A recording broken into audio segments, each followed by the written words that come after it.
விஜய் வந்து ஒரு மாற்று சக்தியா வந்து மக்கள் எல்லாரும் பார்த்துட்டு இருந்தாங்க. புதுசா ஒருத்தர் வரப்போறாரு. அவரை நம்பி நம்ம வந்து ஓட்டு போடலாம் அப்படின்ற மாரி நெறைய பேர் வந்து எதிர்பார்த்துட்டு இருந்தாங்க. மக்கள்கிட்ட போய் கேட்கும்போதே அவ்வளோ நம்பிக்கையா பேசிட்டு இருந்தாங்க. இன்றைக்கு அதுல வந்து ஒரு பெரிய சிக்கல் ஏற்பட்டிருக்கு அப்படின்றது மட்டும் ரொம்ப தெளிவா தெரியுது. மக்களுடைய நம்பிக்கையே இன்றைக்கு ஒரு கேள்வியா மாறியிருக்கு.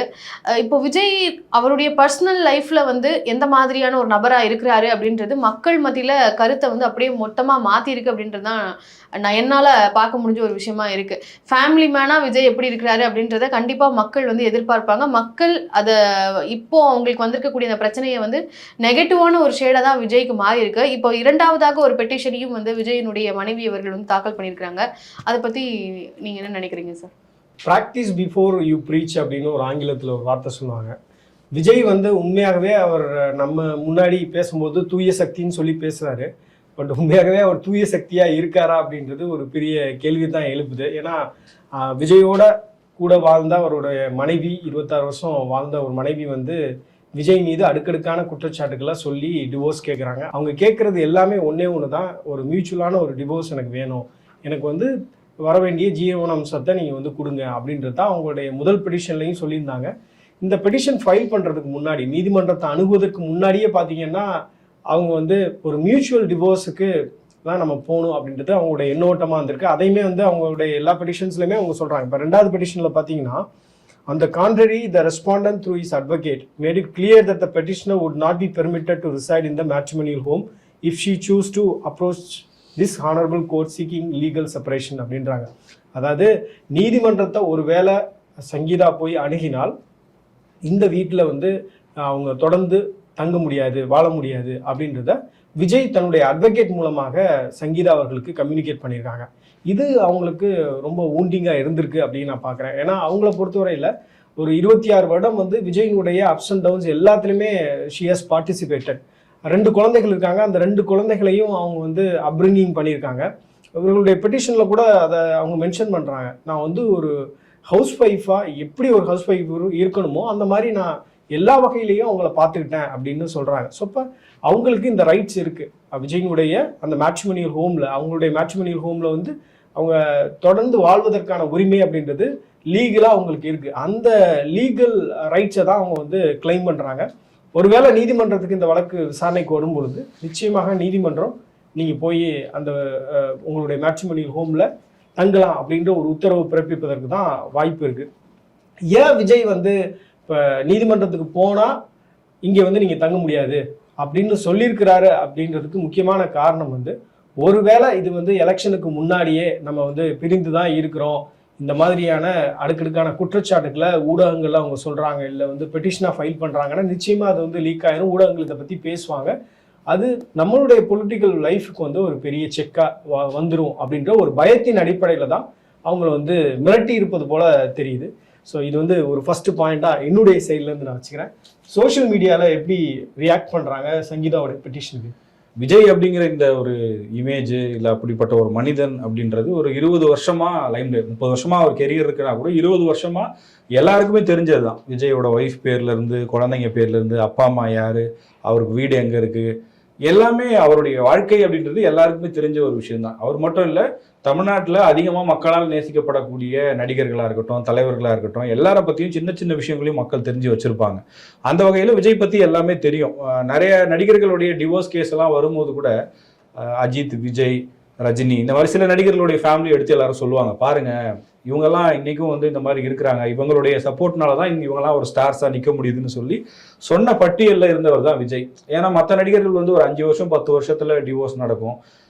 ஆனால் இது வந்து ஒரு 25-28 வருஷம் அவங்களுடைய மன வாழ்க்கைக்கு பிறகு ஒரு முடிவு எடுக்கிறாங்க அப்படின்னு சொல்லும்போது அதுக்குள்ளே போய் ஒரு கருத்து சொல்றதுக்கு யாருக்குமே உரிமை இல்லை. அது வந்து ஒவ்வொருத்தருடைய தனி மனித பிரச்சனைகள் இருக்கலாம், இல்லை அவங்களுடைய ஏதோ ஒன்றுன்னு வைங்களேன், அவங்க ஒரு முடிவு எடுக்கிறாங்க, அதை மதித்து அதை தவிர்த்துட்டு மற்ற விஷயங்களை பேசுறது தான் சரியா இருக்கும்னு நான் நினைக்கிறேன். ஆனால் சோஷியல் மீடியா இன்னைக்கு இது எப்படி எடுத்துக்கிட்டு இருக்கு அப்படின்னா, நீங்கள் எந்த இன்ஸ்டாகிராமாக இருக்கட்டும், ட்விட்டராக இருக்கட்டும், ஃபேஸ்புக்காக இருக்கட்டும், இதுக்கு 3க்குமே வேற வேற மாதிரியான ஒரு ஆடியன்ஸ் பிளாட்ஃபார்ம் இருக்கு. இன்ஸ்டாகிராமில் வந்து ஜென்சி கிட்ஸ் நிறைய இருக்காங்க, ஃபேஸ்புக்னா பூமர் அங்கிள்ஸாக அதிகமாக இருக்கக்கூடிய ஒரு பிளாட்ஃபார்ம், ட்விட்டரில் வந்து ஒரு எழுதக்கூடியவர்கள் அதிகமாக ஒரு இன்டெலெக்சுவலாக யோசிக்கிறவங்க, ஜேர்னலிஸ்ட்டு, ரைட்டர்ஸு, பொலிட்டீஷியன்ஸ்னு சொல்லி பாலிசி மேக்கர்ஸ்னு இந்த மாதிரி இருக்கக்கூடிய செட் ஆஃப் ஆட்கள் வந்து அங்கே இருப்பாங்க. ஆனால் இந்த 3 தளங்கள்லையுமே கடுமையான எதிர்வினையை இது வந்து சந்திச்சுக்கிட்டு இருக்கு. ஏன்னா விஜய் இதுக்கு முன்னாடி அவருக்கு வந்து நிறைய செட்பேக்ஸ் இருந்திருக்கு அரசியலுக்கு வந்த பிறகு. அதில் வந்து எல்லாரும் ஒரே மாதிரியான நிலைப்பாடெல்லாம் எடுக்கலை. இப்போ கரூர் நிகழ்வுலேயே பார்த்தீங்கன்னா விஜயும் காரணம்னு சொன்னவங்க இருந்தாங்க, விஜய்க்கு இதுக்கு சம்பந்தமே இல்லைன்னு சொன்னவங்க இருந்தாங்க, ஐயோ விஜய் மேல அநியாயமா பழி போட்டுட்டாங்க, அரசியலுக்கு வந்தது ஒரு தப்பா அப்படின்னு பேசினவங்களும் இருந்தாங்க. சரி, அதுல எல்லாமே வந்து பாத்தீங்கன்னா ஒரு லாஜிக் இருந்தது. அதாவது இவர் ஒரு நடிகருங்க, பாதுகாப்பு கொடுக்க வேண்டியது காவல்துறையுடைய பொறுப்பு அப்படின்ற அந்த ஒரு தின் டிஃபரன்ஸ் லைன்றது இருந்தது. ஆனால் இப்போ வந்து அவருடைய மனைவி, சொந்த மனைவியே வந்து அடுக்கடுக்கான குற்றச்சாட்டுகள் சொல்கிறாங்க. அவருக்கு வந்து திருமணத்தை தாண்டிய ஒரு உறவு அப்படின்றது இருக்குது. இதனால் வந்து எங்களுடைய என்டையர் ஃபேமிலியே பாதிக்கப்பட்டிருக்கோம், என்னுடைய குழந்தைகள் மன உளைச்சலுக்கு உள்ளாயிருக்காங்க அப்படின்னு சொல்கிறது. அப்புறம் அவருடைய தாய் தந்தையே வந்து அவர் நிறைய இடங்களில் இன்க்ளூசிவாக வச்சுக்காம அவர் கனெக்ஷனே இல்லாமல் வந்து பிரிந்து அவர்களோடையும் இருப்பது அப்படின்றது ஒரு டாக்காகவே நீண்ட காலமாக இருக்குது. ஒரு 3-4 இயர்ஸாகவே இது வந்து சோஷியல் மீடியாலே இருக்குது. அதே மாதிரி நம்ம சினிமா செய்தியாளர்கள்ட்ட விசாரிக்கும் போது, ஈவன் நம்ம ஒன்ஸ் வந்து எஸ்ஏசி சார்ட்டே பேசும்போது கூட அவர் அதை வெளிப்படுத்தியிருந்தார் இல்லையா. ஸோ அதனால வந்து இந்த பிரிவு அப்படின்றது நீண்ட நாட்களாக இருக்குது. இதுக்கு எல்லாமே அவர்கள் கொடுத்த பேட்டி கூட இன்னைக்கும் வைரல் ஆகிட்டு இருக்கு. இப்போ எஸ்ஏசி வந்து 2017 கொடுத்த பேட்டியே இன்னைக்கு சில ஊடகங்கள் வந்து அதை திருப்பி ஒரு ரிமைண்டராக போட்டுட்ருக்காங்க. ஸோ அதில் கூட அவர் வந்து அந்த அதிருப்தியை வெளிப்படுத்தியிருப்பார். ஸோ இந்த பிரச்சனைன்றது வந்து இருக்குது. குடும்ப பிரச்சனை நீங்கள் சொன்ன மாதிரி ஒவ்வொருத்தருடைய லைஃப்மே வந்து ரொம்ப யூனிக்கானது. ஸோ ஒருத்தருடைய அந்த லைஃப்பை பற்றி நம்ம தனிப்பட்ட வகையில் பேசணுன்ற அவசியம் இல்லை. ஆனால் இது வந்து பொதுவெளிக்கு வந்ததுக்கு பிறகு நாளைக்கு நம்மளை ஒருத்தர் ஆள போகிறார் அப்படின்னு நம்ம வந்து அவர் தொடர்பான செய்திகள்லாம் நம்ம பிரசுரிக்கிறோம். அதே மாதிரி அவருக்கான கவரேஜ் அப்படின்றது ஒய்டனாக வந்து இன்னைக்கு ஊடகங்கள் கொடுத்துட்ருக்காங்க. ஸோ அவர் வந்து ஒரு மாற்று சக்தியாக தன்னை முன்னிலைப்படுத்தும் பொழுது அவருடைய லைஃப் எப்படி இருக்குது, அவர் எந்த பின்னணியிலேருந்து வராரு அப்படின்றதையும் மக்கள் பார்க்க ஆரம்பிப்பாங்கள்ல. இன்னைக்கு அந்த பெட்டிஷன் கூட பார்த்தீங்கன்னா அவங்களுடைய ஒய்ஃப் சொல்கிறாங்க, எங்களுடைய மேரேஜ் அப்படின்றது ஸ்பெஷல் மேரேஜ் ஆக்ட், அவர் வந்து கிறிஸ்டினு, நான் வந்து ஹிந்து, நான் வந்து ஒரு யூகே சிட்டிசன், ஒரு பிரிட்டிஷ் சிட்டிசனு, இப்போ எனக்கு வந்து சென்னையில் எனக்குன்னு தனியான வீடு எதுவும் இல்லை, நான் இங்கே வந்தால் போய் தங்குறதுக்கு, ஸோ இப்போ எனக்கு வந்து தங்குவதற்கான உரிமையை கொடுங்க அப்படின்னு கேட்குறாங்க. அவர்கள் வந்து வசதி படைத்தவர்களாக இருந்தாலும் கூட அவர்களால் வந்து ஒரு ஹோட்டல்லையோ இல்லை ஏதாவது ஒரு அப்பார்ட்மெண்ட்டை எடுத்து தங்க முடியும், இல்லை எஸ்ஏசி வீட்டில் கூட போய் தங்க முடியும், ஏன்னா அவங்களும் பிரிஞ்சு தான் இருக்கிறாங்க அப்படின்றப்ப அங்கே கூட போய் தங்க முடியும். இதெல்லாம் தாண்டி நான் வந்து அந்த நீலாங்கரை வீட்டில் தான் தங்குவேன் அப்படின்னு அவங்க சொல்கிறாங்கன்னா இட் இஸ் ஹர் ரைட்ஸ் அப்படின்னு நினைக்கிறேன். அந்த உரிமையை வந்து விஜய் மதிக்க வேண்டிய ஒரு இடத்துல இருக்காரு. நீங்கள் சொன்னது மாதிரி சோஷியல் மீடியாவில் அந்த ஃபஸ்ட்டு அவங்களுடைய பெட்டிஷனுக்கு ஒரு மிக்ஸ்டான ரிவ்யூ இருந்தது. இது தனிப்பட்ட விவகாரம், 2 இண்டிவிஜுவல் சம்மந்தப்பட்டதுன்னு எல்லாருமே கடந்து போயிட்டாங்க.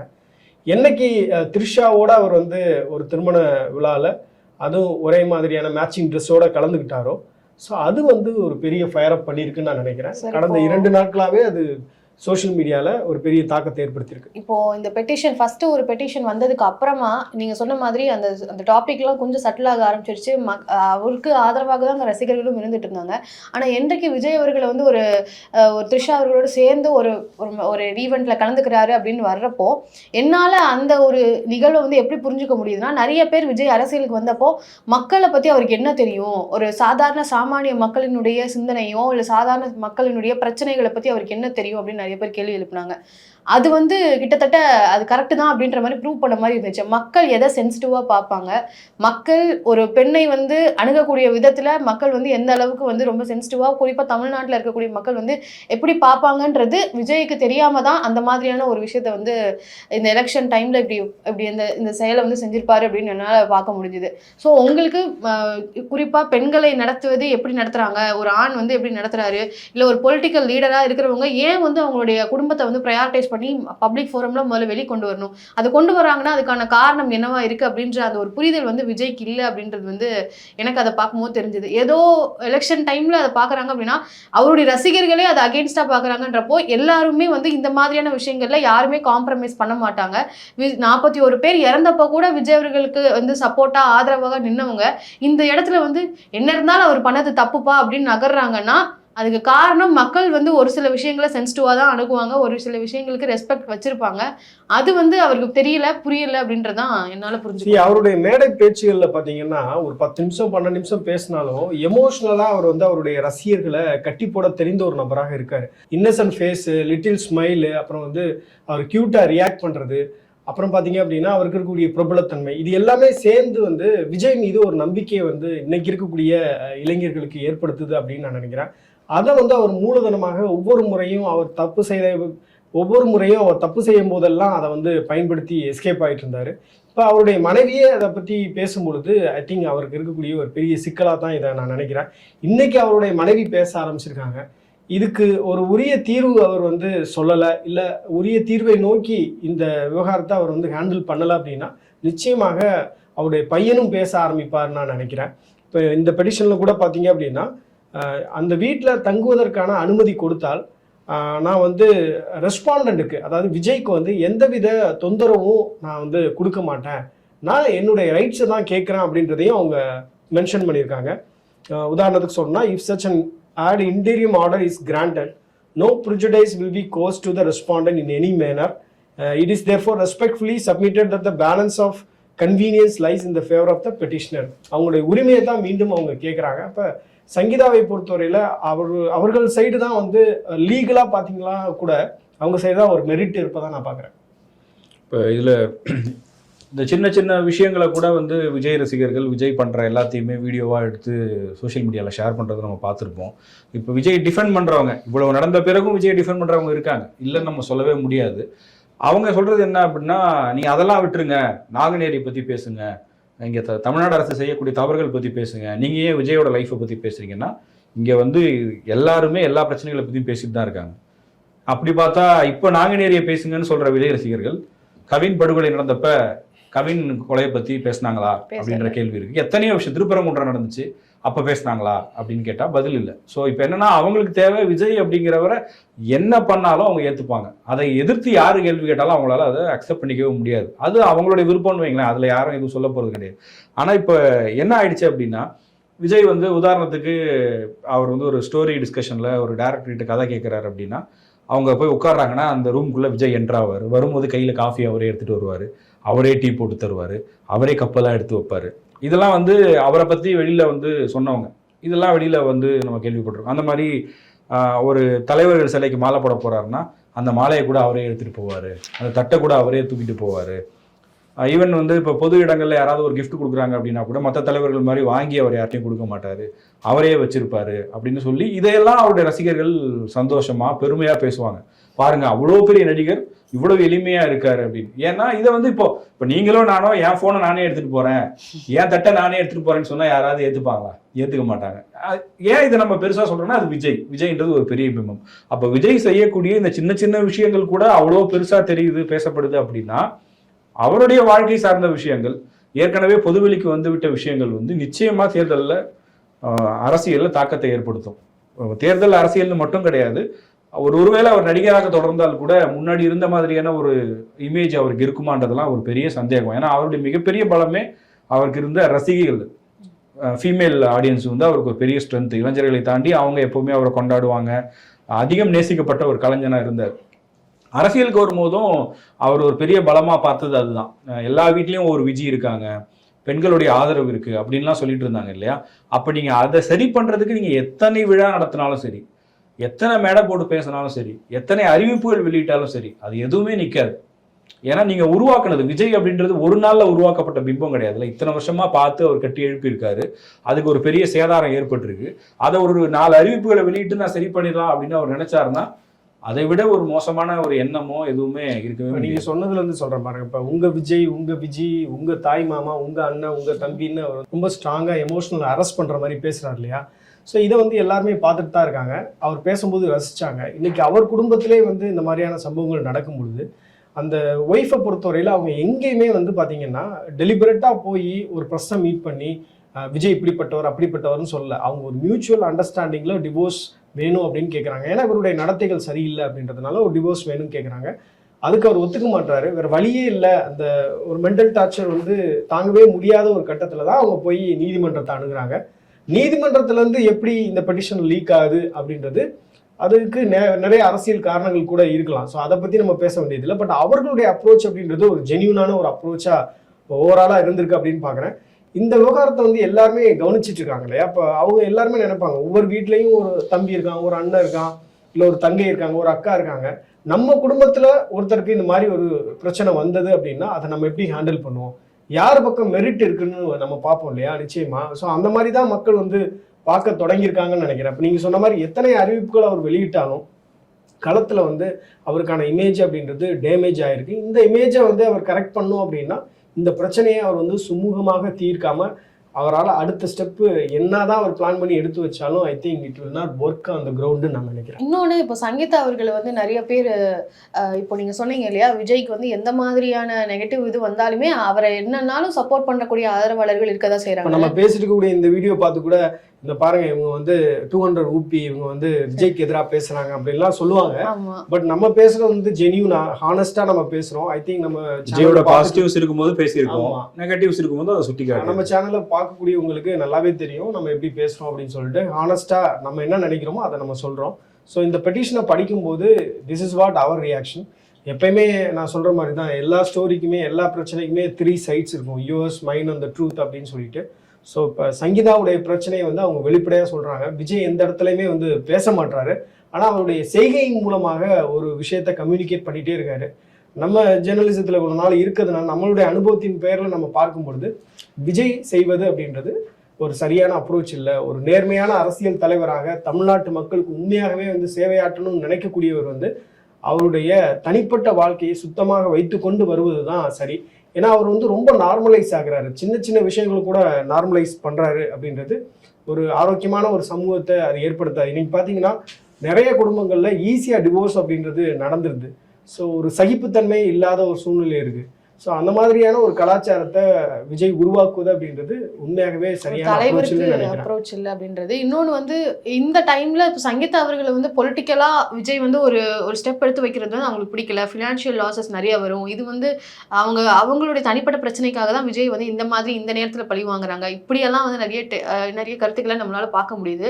ஆனா இதெல்லாம் வந்து சுத்தமா ஒரு அர்த்தமே இல்லாத வாதங்கள் அப்படின்னு தான் தோணுது. ரிலேஷன்ஷிப்ல உண்மத்து கூட வாழ முடியல அப்படின்னு டிவோர்ஸ் ஆகிறவங்கள பார்க்க முடியுது. ஒரு பெரிய கிராண்டியரா கோடிகள்ல செலவு பண்ணி திருமணம் நடத்துறாங்க, அடுத்த 1 மாதம் இல்ல 2 மாதத்துல டிவோர்ஸ் வாங்கிட்டு போறாங்க. இவங்க வந்து 5 வருடம் சகிச்சுட்டு இருந்திருக்காங்க 26 வருஷம் வந்து வாழ்ந்திருக்கிறாங்க. அப்படின்றப்போ விஜய் அவர்களுக்கு பொலிட்டிக்கல் இன்ட்ரெஸ்ட் இருக்கு அப்படின்றது அவங்களுக்கு ஏதோ ஒரு இடத்துல வந்து கண்டிப்பா தெரிஞ்சிருக்கும். ஸோ அதை மையமா வச்சு இந்த மாதிரி டிவோர்ஸ் பெட்டிஷன் வைக்கிறோம், அவங்களுடைய பொலிட்டிக்கல் லைஃபை காலி பண்ணணும் அப்படின்ற அவசியம் அவங்களுக்கு இருக்கும் அப்படின்றது கண்டிப்பா தோணவே இல்லை. அது வந்து அந்த மாதிரியான வாதங்கள் எல்லாம் சும்மா விஜய் அவர்களை காப்பாத்துறதுக்காகவோ இல்ல விஜய் அவர்களுக்காக ஆதரவா பேசணும்னு வைக்கக்கூடிய வாதங்களாக. இவங்க ஃபர்ஸ்ட் தாக்கல் பண்ண அந்த பெட்டிஷனையும் போது நமக்கு அது தெரியல. ரெண்டாவது வந்து இடைக்கால ஒரு மனு ஒன்று தாக்கல் பண்ணியிருக்காங்க, அதை படிக்கும் போதும் அவங்களுடைய சைட்ல வந்து ரொம்ப ஜெனியூனா கேட்கக்கூடிய பிரேயர்ஸா தான் இருக்கு.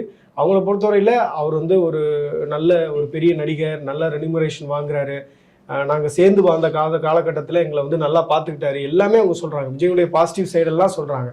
இருந்தாலும் 2021 இந்த மாதிரி நான் ஐடென்டிஃபை பண்ணும்போது நான் கேட்குறேன், அதற்கு பிறகு எங்களுக்குள்ள பிரச்சனை வர தொடங்கியது, அதற்கு பிறகு நான் டொமஸ்டிக் வயலன்ஸுக்கு உள்ளானேன் அப்படின்றது தான் அவங்களுடைய ஃபர்ஸ்ட் பெட்டிஷன்ல இருக்கு.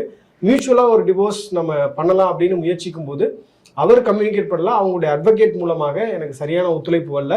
இப்போ அந்த மேட்ரிமோனியல் ஹோம்ல நான் தொடர்ந்து வாழணும்னு நினைக்கும் போது அதற்கான உரிமையை அவங்க தரமாட்டுறாங்க.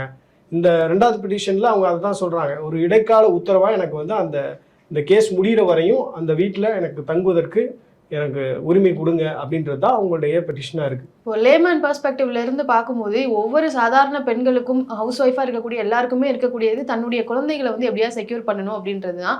அந்த செக்யூர் பண்ணணும்னு நினைக்கிற எண்ணம் தான் சங்கீதா அவர்களுடைய இந்த மாதிரி பெட்டிஷன் போடுறதுக்கான காரணம் அப்படின்னு தோணுது. அவங்களுடைய குழந்தைகளை சேவ் பண்ணிடணும், அடுத்ததாக ஃபினான்ஷியலாக அவங்க கஷ்டப்பட்டுறக்கூடாது அப்படின்றதுக்காக அவங்க யோசிக்கக்கூடிய விஷயங்கள் தான் இப்படி ரெஃப்ளெக்ட் ஆகுது. இன்னொன்று வந்து சங்கீதா விஜய் அவர்களுடைய பிரச்சனை இல்லை த்ரிஷா அவர்கள் இந்த மாதிரி எல்லாம் போகிறது வந்து இதை பற்றி டிஸ்கஸ் பண்ணுறதே அநாகரிகம், இதை பற்றிலாம் பேசுறதுக்கு என்ன அவசியம் இருக்குது அப்படின்னு நிறைய பேர் வந்து கேள்வி எழுப்புவாங்க. ஆனால் இது வந்து பர்சனல்னு சொல்லி தான் நிறைய பெண்களுடைய பிரச்சனைகள் வந்து மூடி மறைக்கப்படுதோ அப்படின்ற ஒரு பார்வையும் இருக்குது. இந்த இடத்துல அவங்க வந்து நான் இவ்வளோ கஷ்டப்பட்டிருக்கேன், ஃபினான்ஷியல் டாமினன்ஸ் இருக்குது, இல்லை எனக்கு மென்டலி இவ்வளோ பிரச்சனை இருக்குது அப்படின்றது ஒரு தலைவருடைய மனைவி வந்து சொல்லும் பொழுது அதை எப்படி பர்சனல்னு சொல்லி நிராகரிக்க முடியும் அப்படின்றத அவருடைய ஆதரவாளர்களே கொஞ்சம் யோசிச்சு பார்த்தா வந்து அது சரியாக இருக்கும். அதுக்கான விடையும் அதுவே அப்படின்னு நான் நினைக்கிறேன். சிங்கிள் ஹேண்டடா வந்து சங்கீதா அவர்கள் வந்து ஒட்டுமொத்த பிரச்சனையும் நானே ஹேண்டில் பண்றேன்னு அவங்க குழந்தைகள் சார்பாக பண்றாங்கன்னு தான் எனக்கு தோணுது. ஏன்னா வந்து இப்போ விஜயனுடைய பயணம் பொறுத்தவரையில் அவருக்கு வந்து முதல் படம் இப்போ தான் டைரக்ட் பண்ணி முடிச்சிருக்காரு. பெரிய கனவுகளோட இந்த திரைத்துறைக்கு வந்திருப்பார்.